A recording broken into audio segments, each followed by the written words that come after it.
Now I'm going to be making a cream cheesecake. There are butter cakes and foam cakes. This is a slightly different variation. This is a custard cake. It's baked the way a custard is baked, in a water bath, which makes it totally creamy. And actually there's cake around the cake. I've used lady fingers to cut and line the entire pan so that any liquid from the cheesecake itself will be caught by the lady fingers. And this will keep the lady fingers nice and moist, and the creamy center absolutely perfect. So it's a very quick and easy cake to make, especially when using the food processor. We start by putting 2 packages of cream cheese, and that's 1 pound, each package is 8 ounces, into the food processor.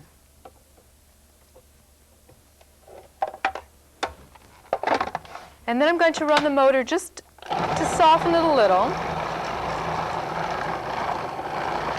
and add 1 cup of sugar.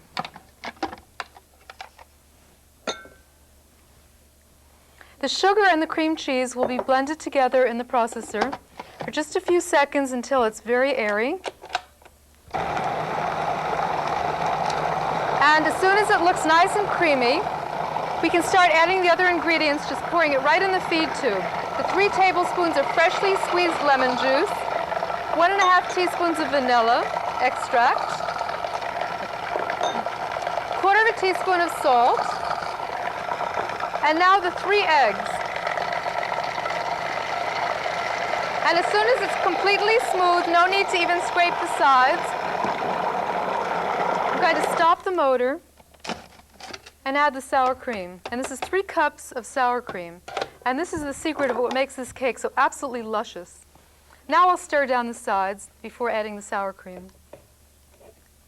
This is probably the fastest cake to make, and actually you don't even need to line the pan with the lady fingers. You can make a cheesecake with a crumb crust or with no crust at all. The cookie crumbs can be patted on the cake after it's unmolded, or it can be put on before and the cake baked in. Cream cheesecake can be flavored in a whole variety of ways. You can replace 1 cup of the sour cream with a cup of banana and blend it, which makes a banana cheesecake. It's lovely with blueberry topping. It's a very versatile cake, and it lasts at least 10 days fresh in the refrigerator. And that's it for the batter. Now I've used a springform pan to make it easier for me to unmold it later.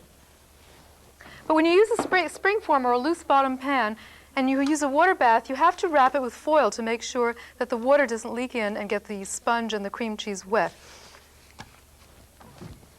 I use a double layer of heavy-duty foil just to make absolutely sure that no water leaks into my wonderful filling. If a little bit of the sour cream didn't mix in, no harm, you'll never find it in the finished batter. Pour slowly because the fingers could start coming up if you pour too rapidly. See, the filling just comes to the top. And if you should have a little, actually I could stop at this point, or I could keep going a little bit and it will just mound up.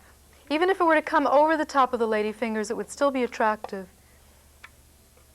You can always bake, if you happen to make extra and you cut your lady fingers short, you could always bake little individual cheesecakes in custard cups. And they can be surrounded by water too without having to use the aluminum foil.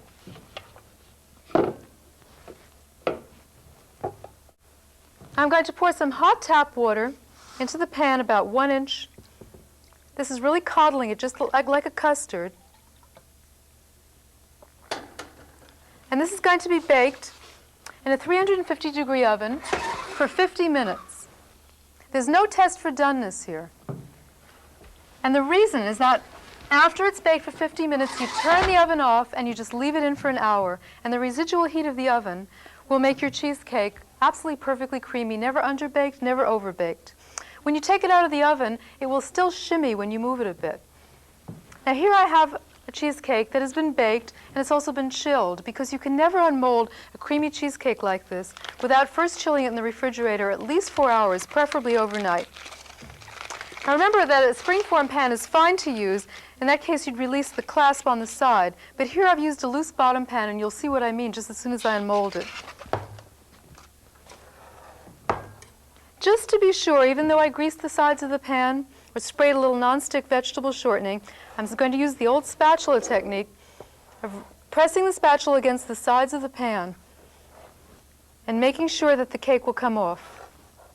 As for the bottom, you can serve it directly on the removable bottom, or since I put parchment in the pan first, I could slide it off using my loose bottom of the quiche pan.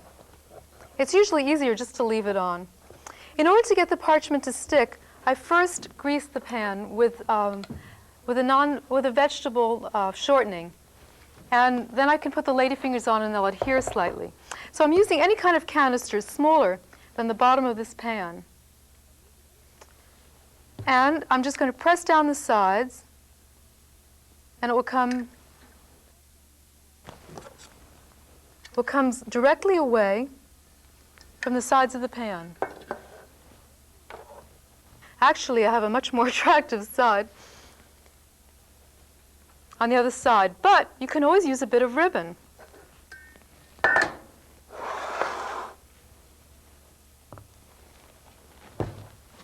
So I have here some very attractive gold lame ribbon. And usually tape doesn't hold ribbon very well, so I find a pin with a very bright head, because if it doesn't have a head, it's too dangerous to use or might be neglected to be removed. And I just wrap the ribbon around the cake.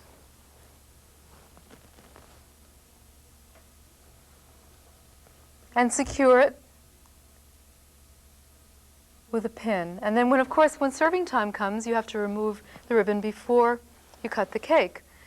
A nice way to decorate the cake is with fresh fruit. You really don't need any decoration at all, but fresh fruit, strawberries, raspberries, blueberries are particularly beautiful. Now here's the cake that I just finished, and I'm putting fresh berries to decorate it. These are raspberries, and it's not a good idea to put the raspberries on more than, say, 4 hours before you're going to serve the cake, because raspberries deteriorate rather quickly. So once I put the raspberries on, I'll return it to the refrigerator, and then they'll be perfect when it's time to serve, and the cake will stay nice and cold and creamy, as it should. And here is our finished cheesecake.